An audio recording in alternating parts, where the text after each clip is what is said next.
I'm from Mexico. My mom and dad are from Mexico. I was raised in California, small town Santa Barbara. I was been there my whole life. My family are Catholic, like generations of Catholic. But at the age of 13, I left the Catholic Church. I didn't understand it. I would go to the nuns and I would say, I don't want to confess to the priest. And they said, don't be insolent. I would go to the priest and I said, why can't nuns get married? Why can't you get married? It's natural. And they said, you're being insolent. So I just had it. And my mom would drop me off in the front of the church and I would go to the back and I started going to different denominations. I was a Pentecostal. I was a born-again Christian. I was a Jehovah's Witness. I was a Christian Scientist. Literally, I was just looking. At 13, I was looking for something that was missing in my life. At the age of 17, I went to the University of San Francisco, and I met an American lady with a scarf. And I said, are you okay? She said, yeah. I said, do you have cancer? She said, no. Why would you say that? And I said, well, your scarf, you're hiding your bald head. She said, no, I'm a Muslim. And when she said Muslim, I went, and she said, why do you say that? And I said, I know about Islam.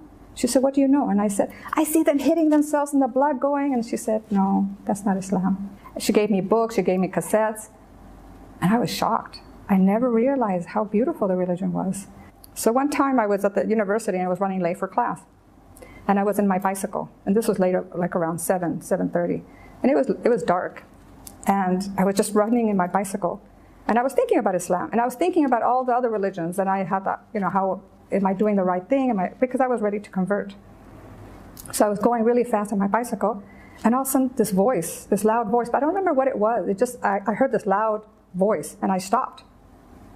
And I looked around, and there was no one. It was completely deserted.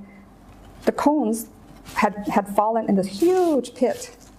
And I had stopped at that second. And I knew this was God telling me, if you don't come to Islam, something else is going to be in your life that's not going to be a good thing. I was just like, and I just like stopped. I just stopped. And it was, at that moment I knew. So I went back to my American friend, Miriam, and I said, I want to be a Muslim.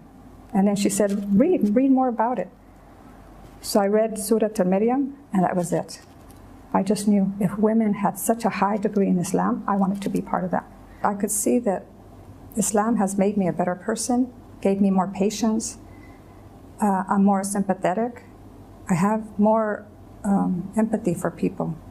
If someone asked me to borrow money, I said, I'm giving the money. I'm going to but I give it as a gift. I don't expect it back, although I'm not telling the person that, because it's their responsibility. I never would have thought of doing this 30 years ago. I want my money. Where's my money? It's gone. All that's gone.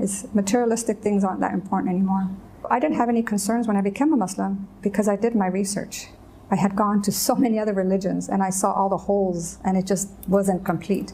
So when I came to Islam, I did my research. I did my reading and asking questions, and anyone who would answer me was very helpful. The only concern I had was my parents accepting me.